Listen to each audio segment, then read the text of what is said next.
crystal chandelier crashed to the marble floor as Prince Kalen's body hit the ground. The sound echoed through the grand ballroom where representatives from 47 worlds had gathered to witness what should have been the most important marriage negotiation in galactic history. Instead, they watched the heir to the Astrani Empire convulse on the polished stones, his perfect blue skin flickering between luminous starlight and dull gray death. Ambassador Roth from the Centauri Coalition stepped back in horror. "Is this some kind of trick?" she demanded, her forearms gesturing wildly at the fallen prince. Dr. Marin rushed forward with his medical scanner, the device beeping frantically as it analyzed Kalen's vital signs. The readings made no sense. The prince's cellular structure was breaking down at the molecular level, yet his body showed no external signs of injury or disease. This was the curse that had haunted the Astrani royal family for 3 generations. "Soul, fade," whispered Lady Vera from the Helix Nebula territories. The words sent a chill through the assembled dignitaries. Everyone had heard the rumors, but seeing it happen was different. The most beautiful species in the galaxy, blessed with perfect features and crystalline skin that captured light like living diamonds, carried a genetic death sentence in their noble bloodlines. 2 medical attendants lifted Kalen's massive 7-foot frame onto an anti-gravity stretcher. Even unconscious and dying, he remained breathtakingly handsome. His silver hair fell across features carved by the gods themselves, and his skin still held traces of that otherworldly glow that made Astrani royalty the subject of art and poetry across the galaxy. But beauty meant nothing when your life force was slowly bleeding away into nothingness. The diplomatic meeting dissolved into chaos. Representatives from dozens of worlds who had come hoping to secure marriage contracts with the prince now backed away as if his condition might be contagious. In the span of 10 minutes, 47 potential brides had been reduced to 0. Not one alien female would risk bearing children with cursed genetics, no matter how powerful the Astrani Empire might be. Kalen regained consciousness in the medical bay of Haven's Rest, the massive space station that served as neutral ground for diplomatic meetings. The sterile white walls and humming machinery told him everything he needed to know about how the negotiations had ended. No princess woke up in a medical facility after a successful engagement party. "Your Highness." Dr. Marin approached cautiously. "The episode was severe. Your cellular decay has accelerated beyond our previous projections." Kalen tried to sit up, but his body felt like it weighed twice as much as normal. "How long?" he asked, though he dreaded the answer. 6 months, perhaps less if the progression continues at this rate. The doctor's 3 eyes looked genuinely sad. "I'm sorry, Your Highness. We've exhausted every medical option in the known galaxy. The soul fate appears to be tied to your royal genetics in ways our science cannot unravel." The prince stared at the ceiling panels, each one decorated with scenes of various worlds in the Galactic Alliance. Somewhere out there, billions of beings lived normal lives, fell in love, raised families, and died of old age after full existences. None of them would inherit an empire, but none of them carried a death sentence in their blood either. "What about the humans?" Kalen asked suddenly. "Have we approached Earth's diplomatic core?" Dr. Marin's expression grew puzzled. "Humans, Your Highness? They're a relatively primitive species. They've only achieved basic space travel and have limited settlements beyond their home system. Their medical knowledge is centuries behind our own, but they're different from us. Their genetics, their physiology." Kalen's mind raced through possibilities his advisors had dismissed.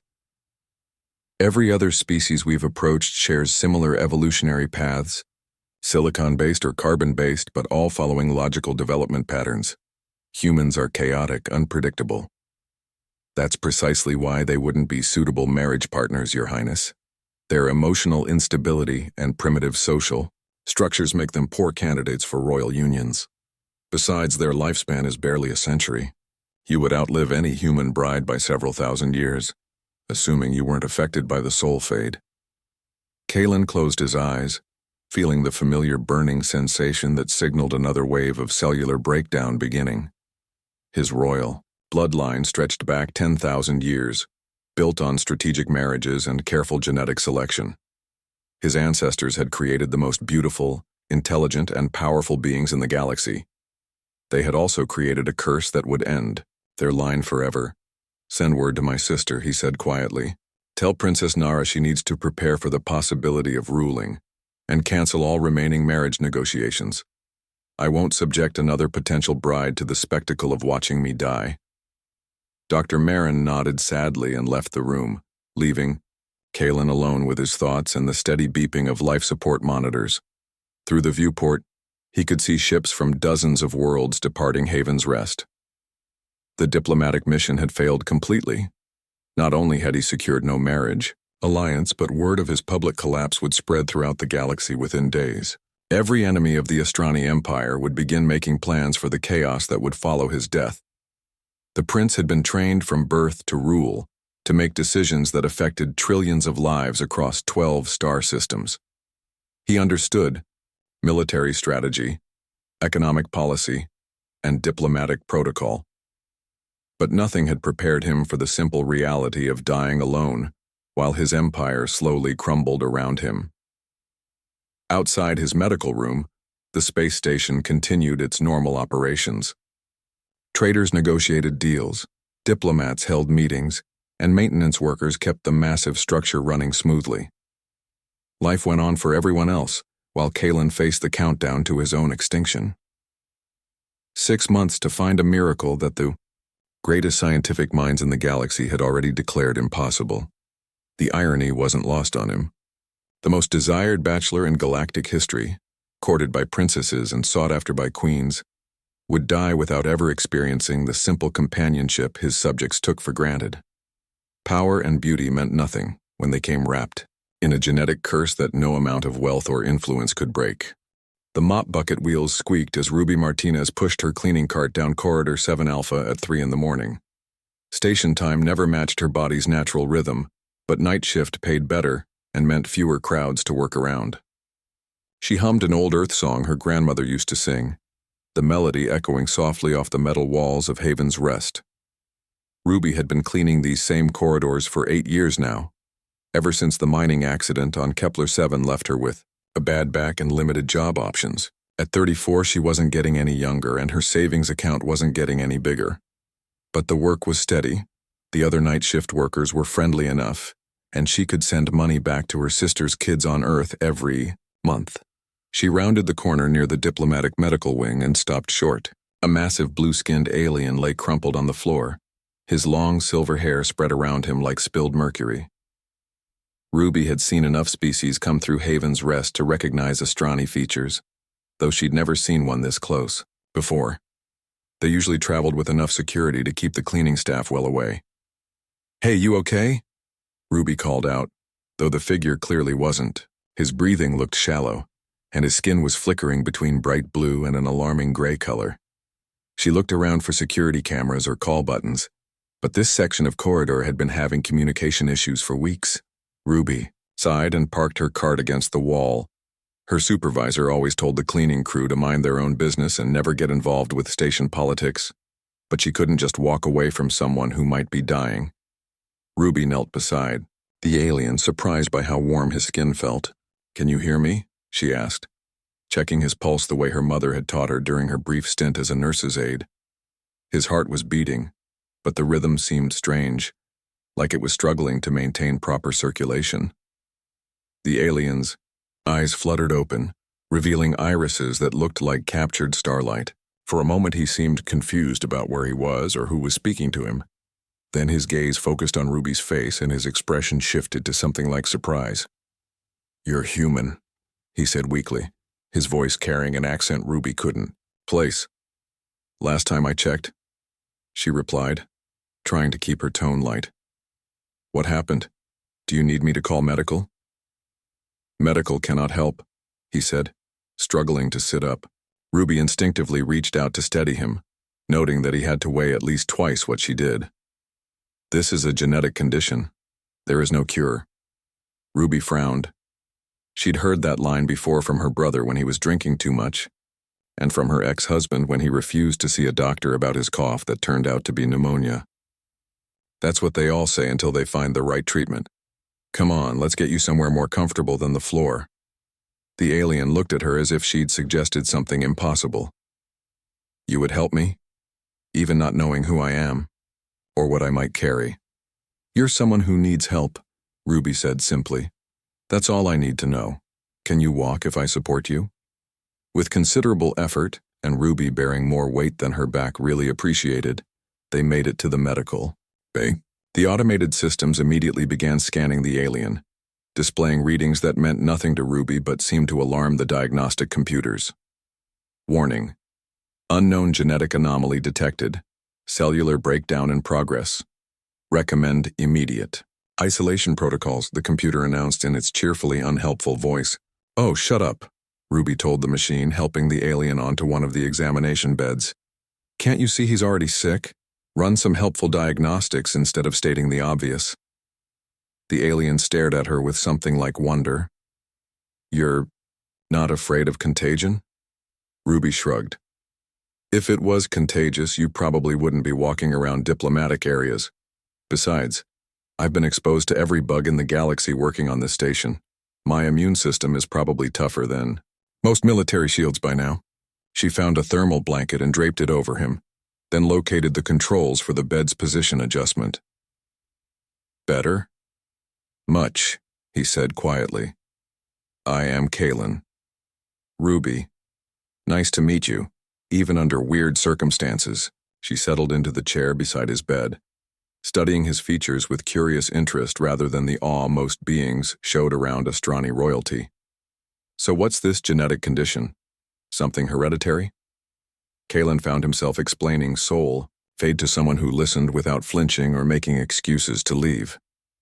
Ruby asked practical questions about his symptoms, whether certain things made them worse or better, and if he'd tried various treatments that probably sounded primitive, compared to galactic medical technology. Have you tried just resting? She asked finally. I know it sounds stupid, but sometimes your body needs time to figure things out without a bunch of machines poking at it. Rest is considered inefficient for my people, Kalen admitted. We prefer to maintain optimal productivity even during recovery periods. Ruby rolled her eyes. That's the dumbest thing I've ever heard. When I had pneumonia, my grandmother made me sleep for 3 days straight. Just sleep, eat soup, and let my body do what it was designed to do. Worked better than all the expensive medicines.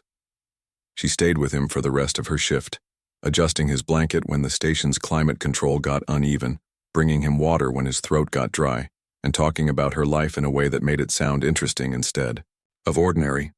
Ruby told him about her sister's twins who were learning to play soccer, about the garden she was trying to grow in her quarters using artificial sunlight, and about the book she was writing about all the different alien species she'd met while cleaning their messes. When morning shift arrived, Ruby reluctantly prepared to leave. I'll check on you tonight if you're still here, she promised. You would do that? Kalen asked, still seeming surprised by basic kindness. Sure. Besides, I want to hear more about your homeworld. Sounds like you've got some interesting stories. Ruby shouldered her bag and headed for the door, then turned back. And Kalen, try to get some actual rest today. Doctor's orders. As she left, Kalen realized something remarkable had happened. For the first time in months, the constant burning sensation of cellular breakdown had faded to a barely noticeable ache. His breathing came easier, and the gray flickering in his skin had stabilized back to healthy blue. Whatever Ruby had done, it was more effective than any treatment he'd received from the galaxy's finest physicians. He didn't yet understand that Ruby's gift wasn't medical knowledge or advanced technology. It was something far rarer in the galaxy, the simple human ability to see someone suffering and respond with genuine care, expecting nothing in return. Dr. Hendricks nearly dropped her coffee when the medical bay scanner started chiming in patterns she'd never heard before. The night shift physician had left detailed notes about the Astrani patient who'd been brought in by a cleaning worker, but nothing in the file explained what she was seeing on her screens now. Computer run full diagnostic again, she ordered, certain the equipment was malfunctioning. Diagnostic complete. Patient shows unprecedented stabilization of genetic decay. Markers. Cellular regeneration has increased by 43% since yesterday. Soul fade progression has halted, the computer reported in its matter-of-fact tone. Dr. Hendricks stared at the readings. In 12 years of medicine, she'd never seen anything like it. soul fade was considered completely incurable. The best. Treatments could slow the progression slightly, but nothing stopped it entirely. Yet somehow in the span of 8 hours, Prince Kalen's condition had not only stabilized but actually begun reversing itself. "Your Highness," she said, approaching his bed with professional caution. "I need to ask about any treatments you might have received yesterday. The scans show remarkable improvement." Kalen looked up from the datapad he'd been reading, Ruby's book recommendation downloaded from the station's library. "The only treatment I received was conversation with the cleaning worker who found me. Ruby brought me water and adjusted my bedding for comfort." "That's impossible," Dr. Hendricks said automatically, then caught herself. "I mean, medically speaking, basic comfort care shouldn't affect genetic conditions." "Yet here we are," Kalen replied mildly. He'd spent the morning thinking about his conversation with Ruby, replaying her questions and observations. For the first time in years, someone had treated his illness as a problem to be solved, rather than a tragic fate to be accepted. The medical bay doors slid open, and Ruby appeared with her cleaning cart, still wearing her work uniform from the previous night. "Hey, how are you feeling?" she asked Kalen, completely ignoring the doctor's presence. "Much better," Kalen said, and Dr. Hendricks noticed his skin brightened noticeably when Ruby entered the room.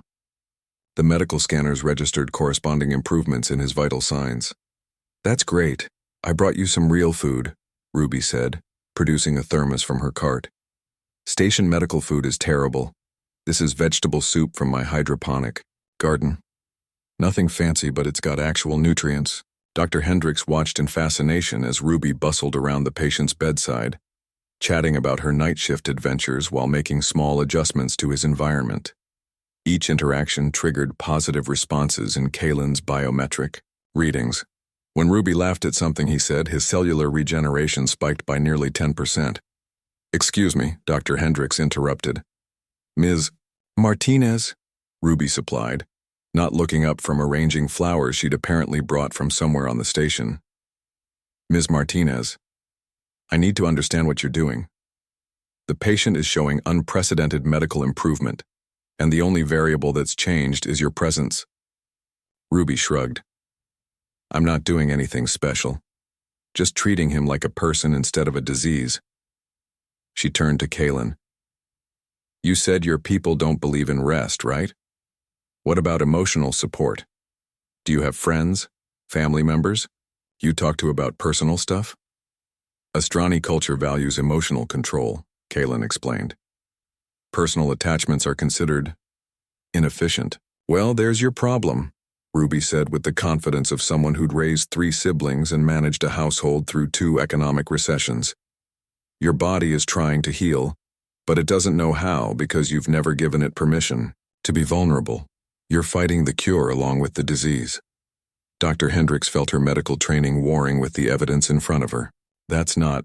Emotions don't directly affect genetic conditions." "Maybe not for your species," Ruby said, "but humans figured out a long time ago that loneliness can literally kill you. Stress suppresses immune function. Depression slows healing. Why wouldn't the opposite be true?" She pulled her chair closer to Kalen's bed and opened her datapad. "I downloaded some human music last night. Want to hear what Earth sounds like?" For the next hour, Dr. Hendricks documented the most medically impossible recovery she'd ever witnessed. As Ruby shared songs, stories, and observations about life on the station, Kalen's soul fade markers continued improving. The genetic breakdown that had been killing him for months was being reversed by simple human companionship. "I need to contact the Astrani Medical Council," Dr. Hendricks said finally. "This could change everything we understand about treating soul fade." "Wait," Kalen said, sudden worry in his voice. "If word spreads about this..." Ruby looked between them, understanding dawning in her expression. "You're not just any Astrani, are you? You're someone important." Kalen sighed. "I am Prince Kalen, heir to the Astrani Empire. And if the galactic medical community discovers that human emotional resonance can cure soul fade, you'll become the most valuable person in the galaxy. Every royal family with this condition will want to possess you." Ruby sat back in her chair, processing this information. So what you're saying is I accidentally cured space royalty by being nice to a sick person? Essentially, yes. She was quiet for a long moment, then started laughing. My sister is never going to believe this. Hey, remember when I told you my job was boring? Dr. Hendricks marveled at Ruby's reaction. Most beings would have been terrified or immediately started calculating how to profit from the situation. Instead, Ruby seemed primarily amused by the absurdity of it all. What do you want to do? Ruby asked Kaylin directly. It's your medical information. You get to decide who knows about it. The prince studied her face, seeing none of the calculation or fear he'd expected. What would you do? Honestly, I'd want to help other people who are sick like you were. But carefully so nobody gets hurt or exploited in the process. Ruby paused. Though I should probably mention that I have no idea how to be a professional healer or whatever. I just know how to take care of people. That may be exactly what we need, Kaylin said softly. For the first time since his diagnosis, he felt something he'd almost forgotten.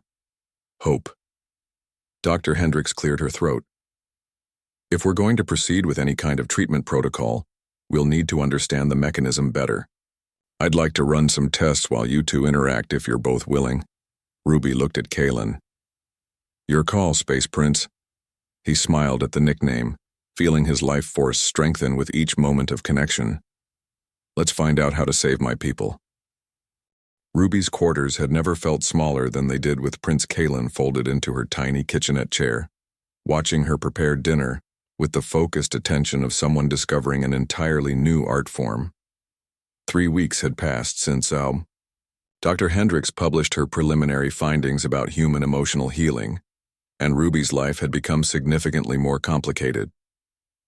The carrots go in first because they take longer to cook, Ruby explained, demonstrating her grandmother's stew recipe. Then the potatoes, then the meat substitute. Timing is everything. Kaylin nodded seriously, taking notes on his datapad. And this knowledge was passed down through your family line? For generations, Ruby confirmed, stirring the pot. My great-grandmother survived the food shortages of 2157 because she knew how to make meals out of practically nothing. She taught my grandmother, who taught my mother, who taught me. Remarkable, Kaylin said.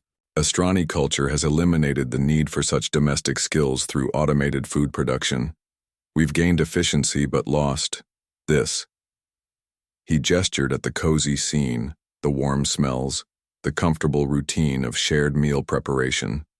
Ruby glanced at him over her shoulder. Do you miss it, having a normal life, I mean? It was a question no one had ever asked him before. Royal duties had been his entire existence since birth, with every moment scheduled and every interaction scripted for maximum political benefit. I never knew what normal life could be until I met you, he said honestly. The admission hung in the air between them, heavy with implications neither was quite ready to address directly. Their relationship had become the subject of intense galactic interest, with medical researchers desperate to understand the healing mechanism and political analysts speculating about the implications of an Astrani prince forming emotional bonds with a human. Ruby, Kaylin said carefully, there's something I need to tell you about what's been happening while we've been working together. She turned off the heat under the stew and gave him her full attention. Over the past weeks, she'd learned to recognize when he was struggling with something important. The Astrani Council of Nobles has been meeting daily since Dr. Hendricks published her research, he continued. They're concerned about the precedent being set. Some members believe that acknowledging the effectiveness of human emotional healing undermines our cultural values of self-reliance and emotional control. Ruby sat across from him at her small table. They don't want other sick Astrani to get better. It's more complicated than that. If human emotional connection becomes recognized as essential medical treatment for soul fade, it changes our entire understanding of Astrani superiority. We've built our galactic position on the belief that we evolved beyond the need for such primitive emotional dependencies. That's stupid, Ruby said bluntly. Everyone needs connection. It's like saying, you've evolved beyond needing food or sleep. Kaylin smiled at her directness. I've tried making similar arguments. The Council remains unconvinced. They're also concerned about the security implications. If humans become essential to treating our genetic condition, what happens if Earth decides to withhold that treatment for political leverage? Ruby's expression darkened. Is that what you think I'm doing? Some kind of political manipulation? No, Kalen said immediately. I know your intentions are purely compassionate, but the Council sees potential threats where I see hope. The conversation was interrupted by Ruby's comm unit chiming with an urgent message. She read it quickly, her frown deepening. That's weird. My supervisor wants to see me tomorrow morning about irregularities in my work assignment. I haven't done anything wrong. Kalen felt a chill of recognition. Ruby, I think we need to discuss your safety. My presence here has made you a target for various political factions. Over the next hour, he explained the reality of galactic politics. Ruby learned that several alien governments had already sent discreet inquiries about acquiring human emotional healers for their own medical research.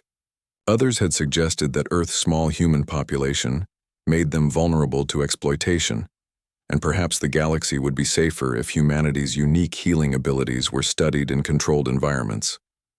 They're talking about kidnapping people, Ruby said flatly. Some are, yes. Others are proposing economic incentives or research partnerships, but the underlying message is the same. Humans have become valuable in a way that makes you targets. Ruby stood up and paced her small, living space processing the information. So what are my options? Hide? Stop helping sick people? Pretend this discovery never happened? You could come with me, Kalen said quietly. The Astrani Empire could offer you protection, citizenship, whatever you need to continue your life safely. As what? Your personal medicine dispenser? Ruby's tone was sharper than he'd ever heard it. As my partner, Kalen said, the words surprising both of them. Not for political reasons or medical necessity, because in 3 weeks you've shown me what it means to be truly alive instead of just existing. Ruby stopped pacing and looked at him. Kalen, I know it's impossible, he said quickly. I'm a dying prince from a species that thinks emotions are weakness. You're a human maintenance worker who deserves someone who can offer you a normal life. But I needed to say it. Ruby was quiet for a long moment. You know what the really crazy part is? She said finally. I've been thinking the same thing. Not about the prince part, obviously, because you forgot to mention that little detail when we met, but about this. She gestured between them. Whatever this is. It doesn't have to change anything, Kalen said. We can continue working on the medical research, helping other people with soul fade. You don't have to. Shut up, Ruby said, but gently. She sat back down and took his hands, noting how his skin brightened at the contact. Do you want to know what I was thinking while you were telling me about all these political complications? What? I was thinking that I've spent 8 years cleaning up after important people who never even notice I exist, and now one of them is sitting in my kitchen, worried about my safety, offering to completely upend his life to keep me safe. She smiled. That's either the most romantic thing ever, or you have really serious boundary issues. Kalen laughed, feeling the familiar warmth that accompanied Ruby's ability to find humor in impossible situations. Possibly both. Definitely both, Ruby agreed. But here's the thing, Space Prince. I didn't heal you because I wanted to change the galaxy or become famous or whatever. I helped because you needed help. And if other people need the same kind of help, then we figure out how to provide it safely. Together? He asked. Together, she confirmed. Though I should probably warn you that I have no idea how to be space royalty. I don't even know which fork to use at fancy dinners. I'll teach you, Kalen said. And you can teach me how to make stew and grow vegetables and all the other things that make life worth living. Outside Ruby's small viewport, ships from dozens of worlds continued their eternal dance around Haven's Rest, carrying cargo and passengers and dreams across the galaxy. Inside her quarters, a prince and a cleaning lady planned a revolution disguised as love, never suspecting that their partnership would reshape the understanding of healing itself. The Astrani Council Chamber had never hosted such an unusual gathering. Prince Kalen stood before the assembled nobles, his skin glowing with the healthy luminescence that had become the talk of the galaxy, while Ruby sat in the section reserved for honored guests, wearing the simplest dress she owned and looking completely out of place among the jeweled and robed dignitaries. "You cannot be serious," declared Lord Commander Theron, his forearms gesturing dramatically. "You would abandon 10,000 years of noble bloodline for this human?" "I'm not abandoning anything," Kalen replied calmly. "I'm choosing a different path for our people's future." Princess Nara, Kalen's younger sister, leaned forward in her seat. "Brother, I support your medical research, but abdicating the throne? Father would never understand. Father spent his last years dying of soul fade while our best scientists stood helpless," Kalen reminded her. "If he were here, I believe he would approve of any action that could spare our people the same fate." Ruby watched the proceedings with growing fascination. The political maneuvering reminded her of the apartment building tenant meetings she'd mediated back on Earth, just with higher stakes and fancier clothes. When Lord Commander Theron began what sounded like the same argument he'd made 3 times already, she cleared her throat. "Excuse me," she said, standing up. "Can I say something?" The chamber fell silent. Protocol demanded that only council members speak during formal sessions, but no one was quite sure how to handle a human who'd become essential to their heir's survival. "Ruby, you don't have to," Kalen began. "No, it's okay," she said, stepping forward. "I've been listening to you all argue about tradition and bloodlines and political implications, and I think you're missing the most important point." She looked around the chamber, meeting the eyes of beings who ruled star systems and commanded fleets. 3 months ago, your prince was dying. Today, he's healthier than he's been in years. In that same time, we've successfully treated 12 other Astrani nobles with soul fade using the same principles. The success rate is 100%. Murmurs rippled through the assembled nobles. Several shifted uncomfortably in their seats. "Now you're all upset because the treatment involves emotions and personal connections, which apparently your culture thinks are weaknesses. But here's what I see. A prince who learned how to care about individual people instead of just governing them. A medical breakthrough that could save thousands of lives, and a chance to build something better than what you had before." Lord Commander Theron stood. "Human, you do not understand our ways. Emotional dependency makes us vulnerable to manipulation and clouded judgment." "Really?" Ruby asked. "Because from where I'm standing, your emotional detachment is what created this whole mess. You bred yourselves into a genetic dead end because you were too proud to admit that isolation and perfection aren't the same thing."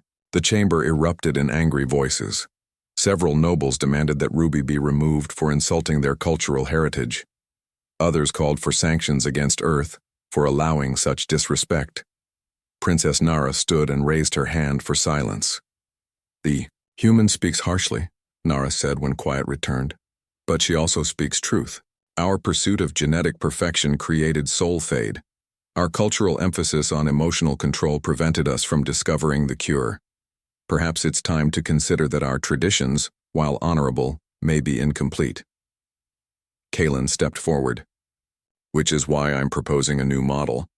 I formally abdicate my claim to the Astrani throne in favor of Princess Nara, who has the wisdom to lead our people into a new era. I will establish the Compassion Institute, a medical research facility dedicated to treating soul fade and other genetic conditions through integrated healing approaches." "And where will this institute be located?" asked Counselor Vex, one of the more pragmatic nobles. "Initially on Haven's Rest in partnership with the station's medical facilities," Kalen replied. "Eventually, we hope to establish treatment centers throughout the galaxy, staffed by teams of human healers and alien medical specialists working together." Ruby watched the nobles process this information. She could see them calculating the political and economic implications, weighing the benefits against the cultural costs. "What safeguards would prevent humans from using their healing abilities as leverage against us?" Lord Commander Theron asked. "The same safeguards that prevent Astrani physicians from withholding medical care Ruby said. Professional ethics, legal frameworks, and the basic understanding that healing is a responsibility, not a weapon. She paused, then added, Plus, you're assuming humans would want to manipulate you. Most of us are too busy trying to pay rent and raise our kids to care about galactic politics. We help sick people because they're sick, not because we're plotting to take over your empire. Princess Nara smiled at Ruby's bluntness.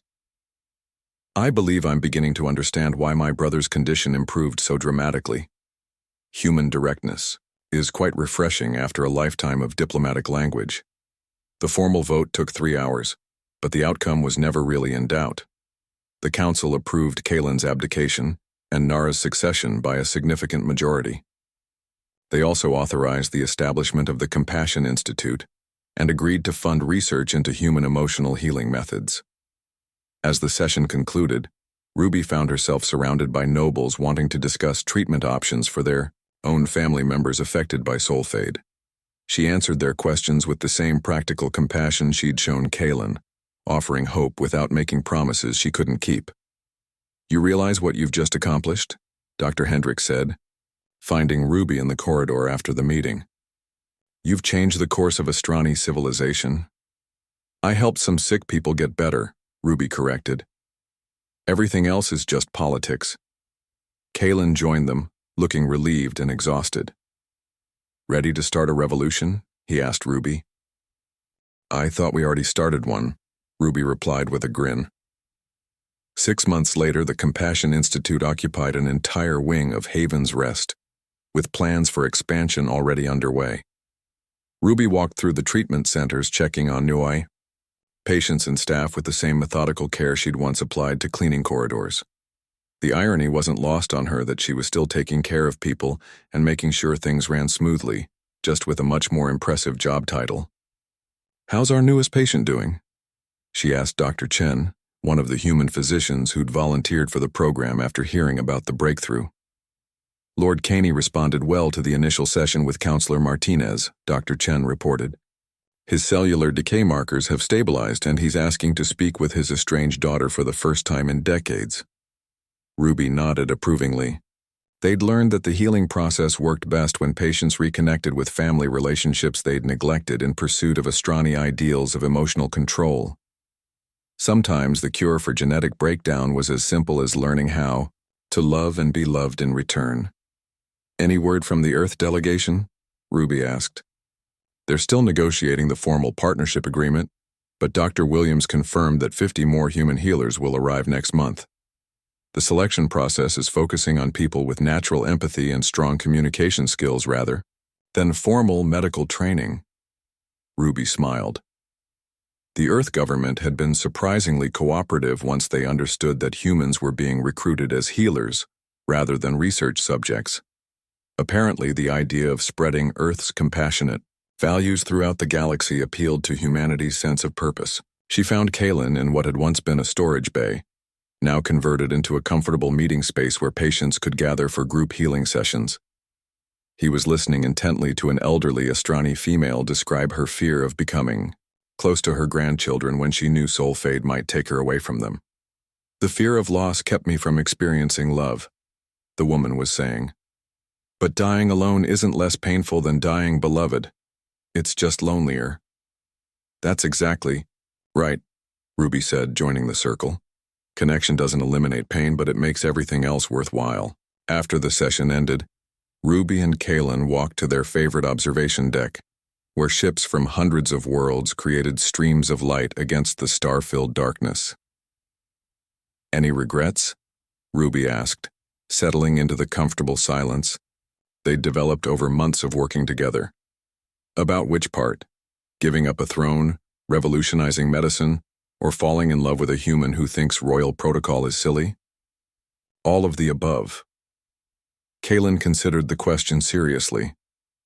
I ruled an empire for 3 days after my father's death, before the council confirmed my abdication. In those 3 days, I signed trade agreements, approved military deployments, and made decisions affecting billions of lives. But I've never felt more useful than I do here, helping one person at a time learn how to heal. Ruby leaned against his shoulder, feeling the familiar warmth of connection that had started this entire journey. You know what the best part is? What? We're proving that humans aren't just good at fixing things that are broken. We're good at helping people fix themselves. Through the viewport, a small transport ship departed for the Astrani homeworlds, carrying 3 patients who'd completed their treatment and were returning to families they'd learned to embrace instead of protect through distance. Tomorrow, new patients would arrive from species throughout the galaxy, all seeking the healing that came from genuine human connection. "I got a message from my sister today," Ruby said. "She wants to know when I'm coming home for a visit." "What did you tell her?" Ruby smiled. "That I am home. It just happens to be a home that moves through space and helps heal the galaxy one conversation at a time." The Compassion Institute had grown beyond their wildest expectations. With treatment, centers planned for 12 different worlds and a waiting list of patients stretching for months. Medical schools throughout the galaxy were adding courses on emotional healing to their curricula. The Astrani Empire had become the first interstellar government to officially recognize mental and emotional health as essential components of physical wellness. But for Ruby, the most important measure of their success wasn't found in statistics or policy changes. It was in moments like these, sitting beside someone she loved while watching the galaxy turn, knowing that tomorrow would bring new opportunities to help people remember what it meant to be connected to each other. "Ready for another day of changing the universe?" Kaylin asked. "Always," Ruby replied. "Though I still think we should start with coffee. Even revolutionaries need caffeine." As they headed back inside, neither of them noticed the small memorial plaque that had been installed near the observation deck. It read simply, "In honor of Ruby Martinez, who proved that the greatest healing power in the galaxy is the willingness to care for strangers as if they were family." The plaque would remain there long after the Compassion Institute had grown into a galactic network of healing centers, long after human emotional healing had become standard medical practice throughout known space, and long after the story of a cleaning lady and a dying prince had become legend.